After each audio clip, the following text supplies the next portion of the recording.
الحمد لله نحمده ونستعينه ونستغفره ونؤمن به ونعوذ بالله من شرور أنفسنا ومن سيئات أعمالنا من يهده الله فلا مضل له ومن يضلله فلا هادي له وأشهد أن لا إله إلا الله وحده لا شريك له وأشهد أن محمدا عبده ورسوله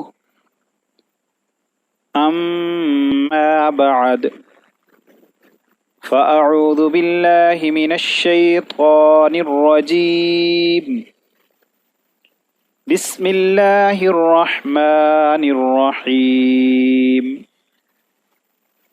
موضوع روح کے بارے میں قرآن و حدیث کا بیان۔ Post number 1۔ ہم نے عذاب قبر کے بارے میں قرآن و حدیث سے جو دلائل دیے، اس میں واضح تھا کہ روح نکلتے ہی یہ انسانی جسم ہر قسم کے شعور سے عاری ہو جاتا ہے۔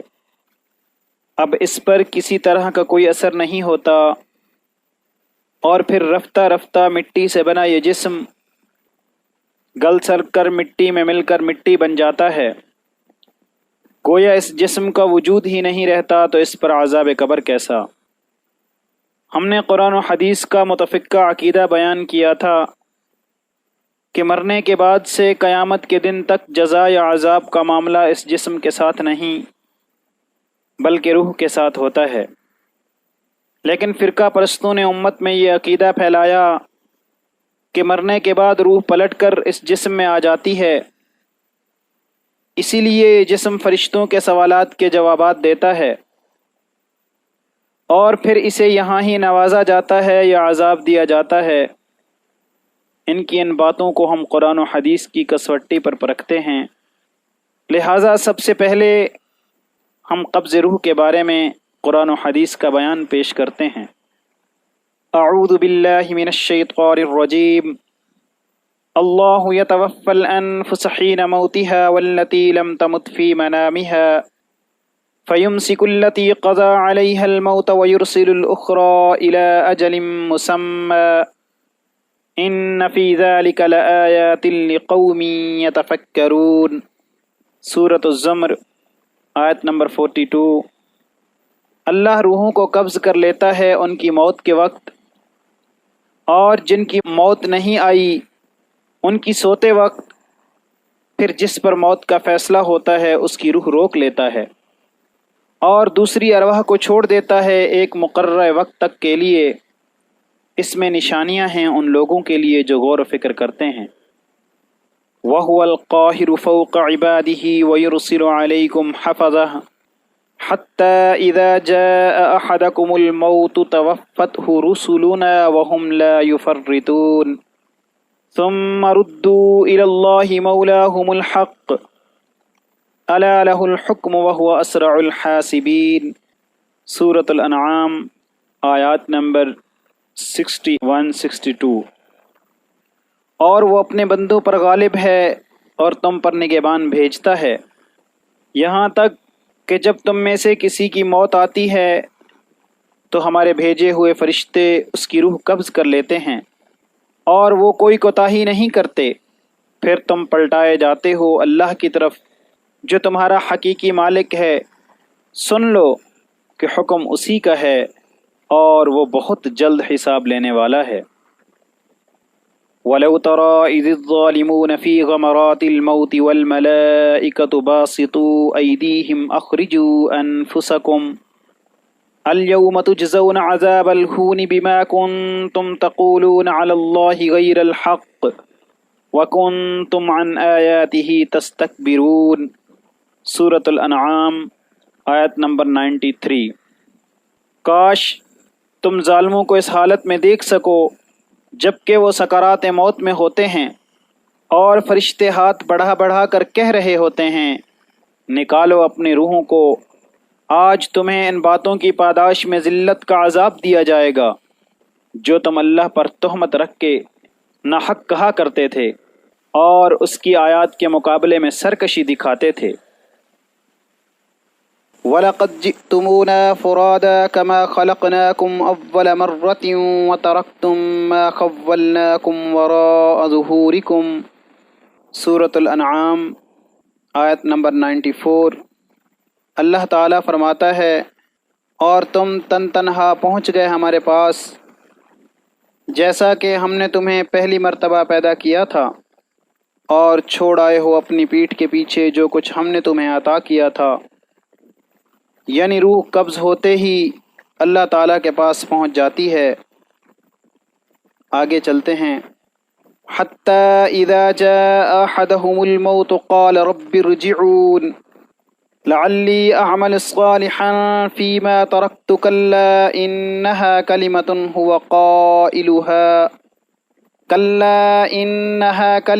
هُوَ قَائِلُهَا وَمِن وَرَائِهِم بَرْزَخٌ إِلَى يَوْمِ يُبْعَثُونَ۔ سورۃ المؤمنون آیات نمبر 99-100۔ یہاں تک کہ جب ان میں سے کسی کی موت آتی ہے تو کہتا ہے کہ اے میرے رب، مجھے واپس لوٹا دے تاکہ میں نیک عمل کروں اس میں جسے چھوڑ آیا ہوں۔ اللہ تعالیٰ فرماتا ہے، ہرگز نہیں، یہ تو ایک بات ہے جو وہ کہہ رہا ہے، اور ان کے پیچھے برزخ حائل ہے قیامت کے دن تک۔ ان آیات کا خلاصہ یہ ہے کہ جب کسی کی موت آتی ہے تو اللہ تعالیٰ فرشتوں کے ذریعے اس کی روح قبض کراتا ہے، اور وہ روح اللہ تعالیٰ کی طرف لے جائی جاتی ہے۔ جو روح اس دنیا سے چلی جاتی ہے وہ اب قیامت سے پہلے واپس نہیں آ سکتی، کیونکہ اس کے اور دنیا کے درمیان قیامت تک کے لیے اللہ کی قائم کی ہوئی آڑ برزخ حائل ہو گئی ہے۔ حدیث نبوی صلی اللہ علیہ وسلم، مسلم کتاب الجنہ، ابو ہریرہ رضی اللہ تعالیٰ عنہ سے روایت ہے کہ جب کسی مومن کی روح نکلتی ہے تو دو فرشتے اسے لے کر اوپر چڑھتے ہیں، تو آسمان والے کہتے ہیں کہ پاکیزہ روح زمین کی طرف سے آئی ہے، اللہ تعالیٰ تجھ پر اور اس جسم پر کہ جسے تو آباد رکھتی تھی رحمت نازل فرمائے۔ پھر اس روح کو اللہ عز و جل کی طرف لے جایا جاتا ہے۔ پھر اللہ فرماتا ہے کہ تم اسے آخری وقت تک کے لیے لے جاؤ۔ آپ صلی اللہ علیہ وسلم نے فرمایا، کافر کی روح جب نکلتی ہے تو آسمان والے کہتے ہیں کہ خبیث روح زمین کی طرف سے آئی ہے۔ پھر اسے کہا جاتا ہے کہ اسے آخری وقت تک کے لیے لے جاؤ۔ ابو ہریرہ رضی اللہ تعالی عنہ فرماتے ہیں کہ رسول اللہ صلی اللہ علیہ وسلم نے اپنی چادر اپنی ناک مبارک پر اس طرح لگا لی، کافر کی روح کی بدبو ظاہر کرنے کے لیے آپ صلی اللہ علیہ وسلم نے ایسا فرمایا۔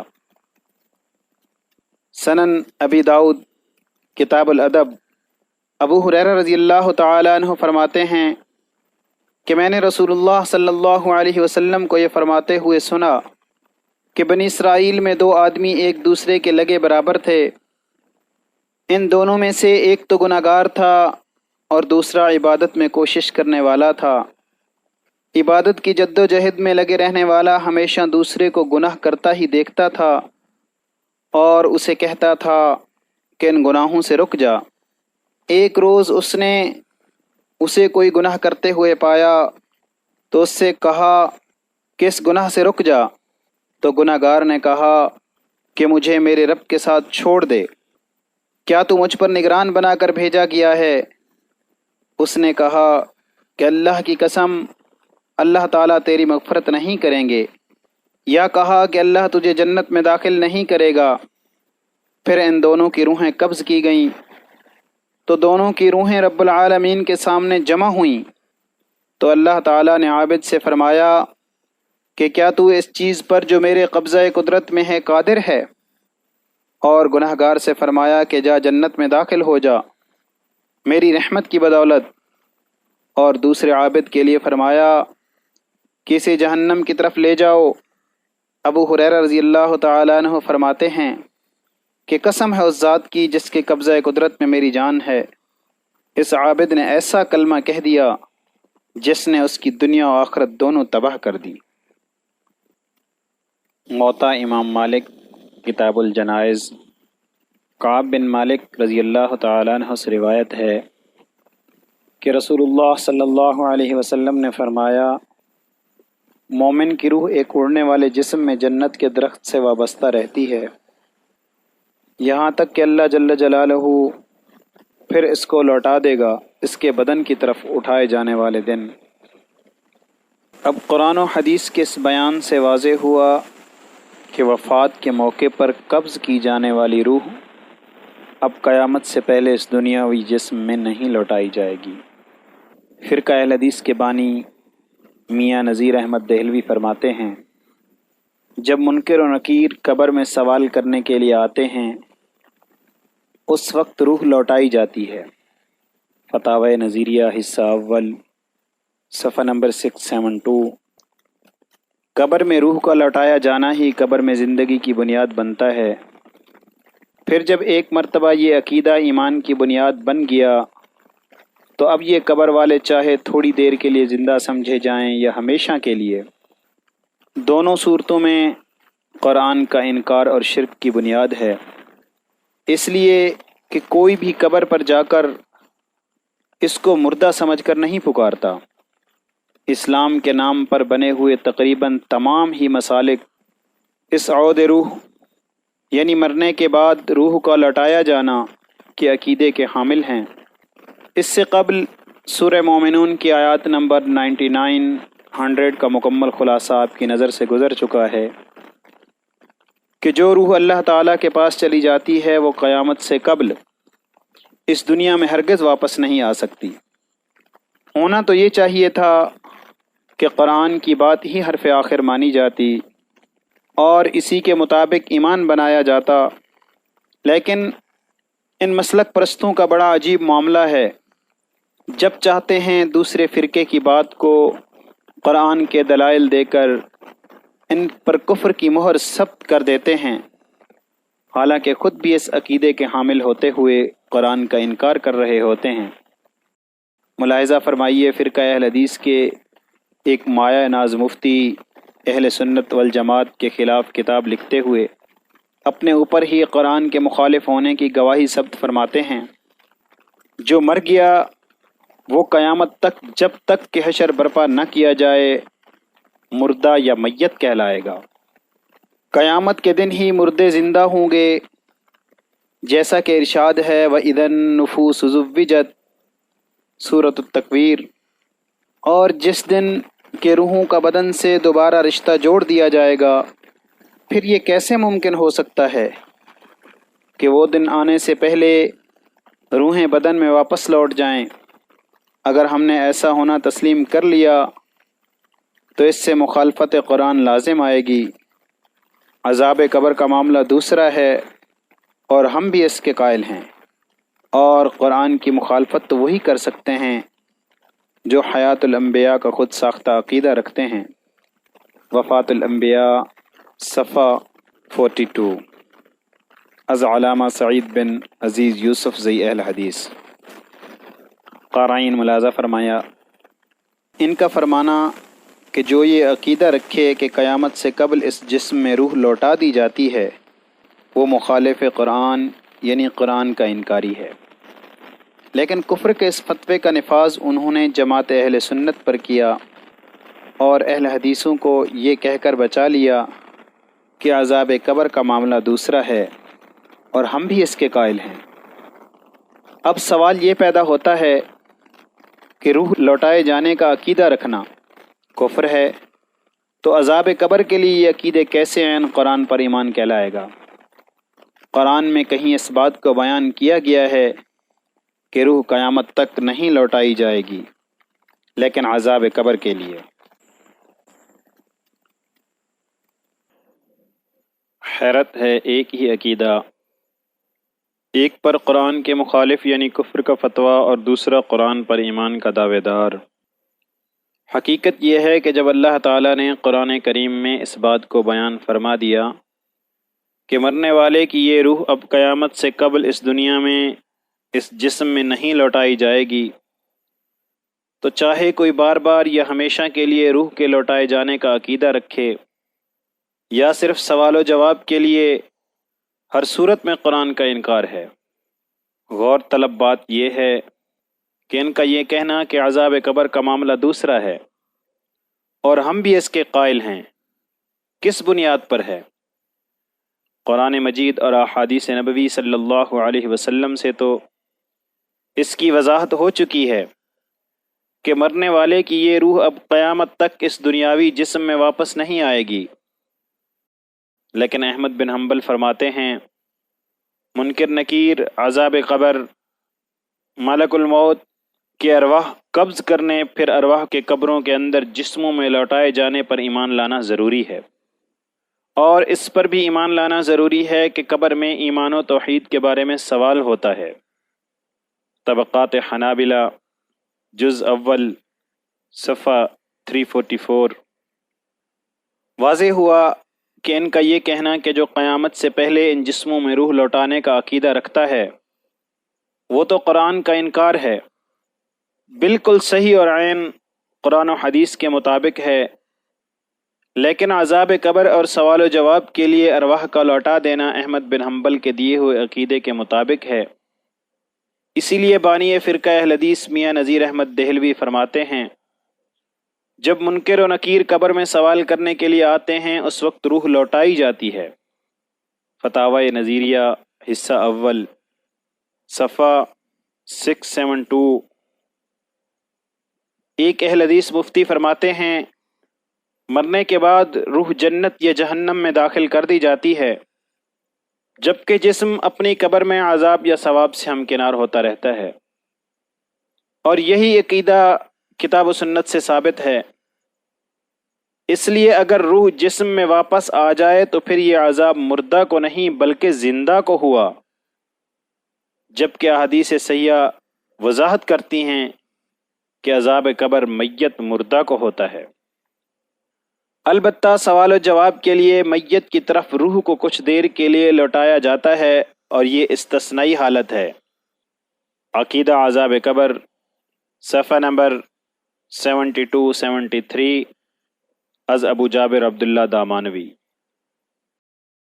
وضاحت: تمام معاملات کے لیے اللہ تعالیٰ نے ایک قانون و کلیہ مقرر فرمایا ہے جو سب انسانوں کے لیے یکساں ہے، لیکن کچھ ایسے معاملات ہوتے ہیں جن کو استثنائی کہا جاتا ہے۔ مثلا دنیا میں پیدا ہونے والے ہر بچے کا باپ ہوتا ہے، لیکن عیسیٰ علیہ السلام بغیر باپ کے پیدا ہوئے۔ قرآن نے ایک طرف قانون عام بیان کیا تو دوسری طرف عیسیٰ علیہ السلام کے استثناء کا بھی ذکر کر دیا ہے۔ قرآن کے بیان کیے ہوئے قانون و کلیہ سے ہٹ کر صرف وہی بات استثنائی مانی جا سکتی ہے جس کا ذکر قرآن و حدیث سے صحیحہ میں ہو۔ یہ نہیں کہ اب جو چاہے اللہ تعالیٰ کی طرف سے بیان کیے گئے اس قانون کے خلاف ایک عقیدہ گھڑ لے اور پھر اس کو استثناء کا نام دے ڈالے۔ یہ لوگ براء بن عازب رضی اللہ تعالیٰ عنہ سے منسوب ایک ضعیف روایت کو حدیث کہہ کر یہ ثابت کرنے کی کوشش کرتے ہیں کہ روح واپس لوٹائی جاتی ہے۔ سوال یہ پیدا ہوتا ہے کہ کیا یہ تصور کیا جا سکتا ہے کہ نبی صلی اللہ علیہ وسلم کی کوئی بات قرآن مجید کے دیے ہوئے عقیدے کا انکار کرے؟